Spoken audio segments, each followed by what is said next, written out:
interview right now via Zoom with Amanda and Luis Prieto. They live next door. We want to first of all just extend our appreciation for you both joining us right now and sharing the information that you can. What did you observe?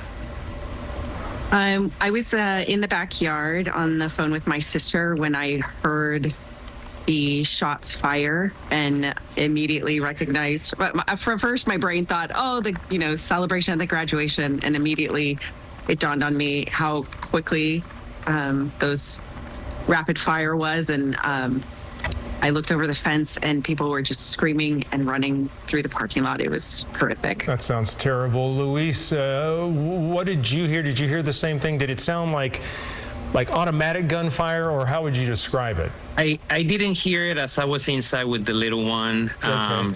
but I did see the people running around, first responders starting showing up at around 3-4 minutes after that, and there was actually a person being tended right in front, pretty much in our backyard. Don't know if it was a gun wound, gun-inflicted wound, or just somebody that got trampled, since there were several people running. Yeah, Amanda. But it did not sound like an automatic gun. It was single shots. And how many shots do you hear? I would say I heard 10 to 12. Okay, and what was going through your mind? You said at first you thought, oh, maybe it was some part of the celebration, but then you probably quickly put it together that it was something else. Yeah, I was immediately terrified. This is the third shooting I've witnessed at this school in the last 3 years. I'm sorry. And yeah, I was just immediately terrified and thought, these kids can't even graduate. We have a lot of fear. We love our home, and obviously with the state of the housing market, we can't afford to go elsewhere, but we spend a lot of time in our yard and our kids are always out here. So there's a great amount of fear associated with whether or not it's safe for us to be in our own backyard. Absolutely. How old are your kids? 17, 6, and 2. And the 17-year-old is a student at Fairfield High. And what do you think about that? One of my first questions to my husband was, do we need to pull him out of this school? Because there was another shooting at the beginning of the school year as school was letting out, and he witnessed it as he was walking through the parking lot, and it's terrifying. And we talked to a young woman just before we went to you guys, and I could sense in her voice as she walked up and talked to our reporter on the scene that you could tell that she was kind of frustrated and fed up with what's been going on there, and I'm definitely sensing that from you guys. Yeah, absolutely. It's a nationwide issue. It's a cultural issue, but it's obviously more than close to home for us. Right, when it happens right in your backyard and you expect safety, and thank God we are safe, but it only takes one stray bullet. Yeah. Amanda, I wanted to just ask you a little bit more about what you heard. To you, it did not sound like an automatic weapon. It sounded like, and sometimes you are able to tell if there is one shooter or multiple shooters. That's kind of a technical question to ask of someone, but could you determine that from what you heard?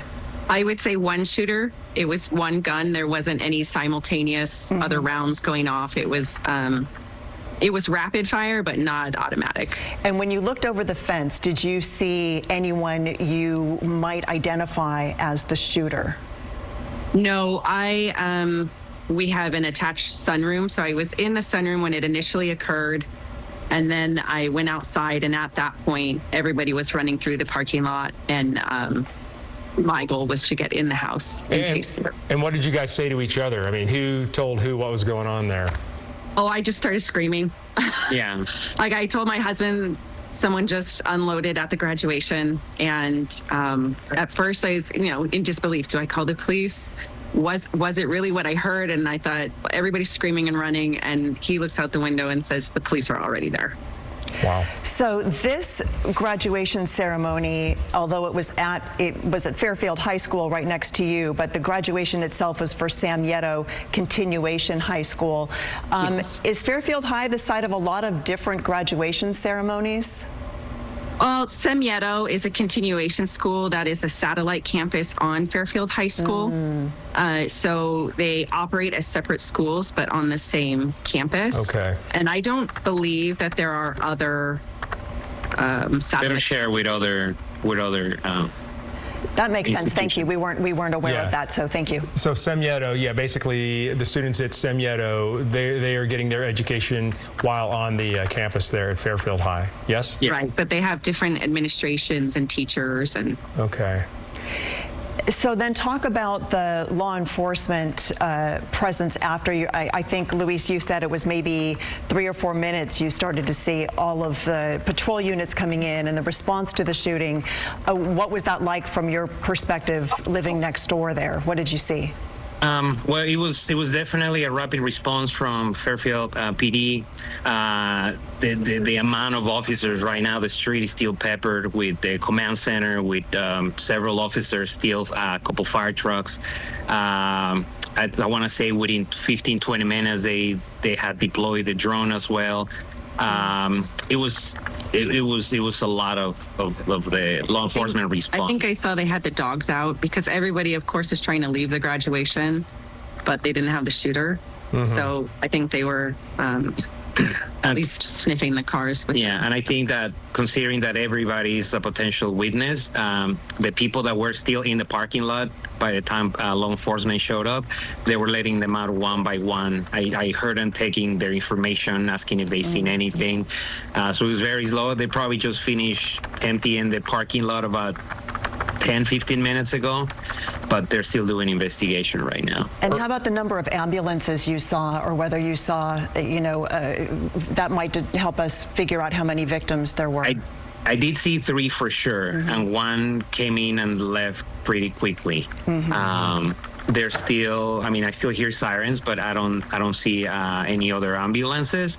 I personally saw, like I mentioned, one gal being taken, but she didn't seem injured badly. But one came in and left really fast. So also tell us a little bit about after this unfolded. And you said, Luis, that they were maybe talking to some people as they were leaving, but I'm guessing also there was probably a mad rush for people just trying to get the you-know-what out of there. Yes and no, because even though there was people that were trying to leave, they were only letting people out on foot, and a lot of people were just talking to different police, because it was a Fairfield PD, Solano County Sheriff's Office. So, and a lot of people were lingering. At some point, I went over the fence and started passing out waters to the people there, because they're stuck. They weren't able to move, and it was warm, and I'm sure they didn't come prepared to stay here for, who knows how long. But yeah, it was. One thing we really haven't established yet. About what time was this? I want to say around 7:15. Okay, 7:15. Yes, 7:15, 7:20, somewhere around there. All right. Well, Luis and Amanda Prieto, we wish you the best. We thank you for talking to us, and we're sad for you. We're sad with you, and we hope things get a lot better, because tonight's not a good night. And if I can just add, so many people in your community have a lot of questions about what's going on right now. So sharing this information with your neighbors and other people in the community is very much appreciated. I know this is a traumatic time for your whole family. So thank you. Thank you. Thank you. And Okay. we just also want to say that we are praying for the victims and Yes. everybody who has been injured, but also who live with the trauma of tonight. That should have been a wonderful celebration. We share that. Thank you so much.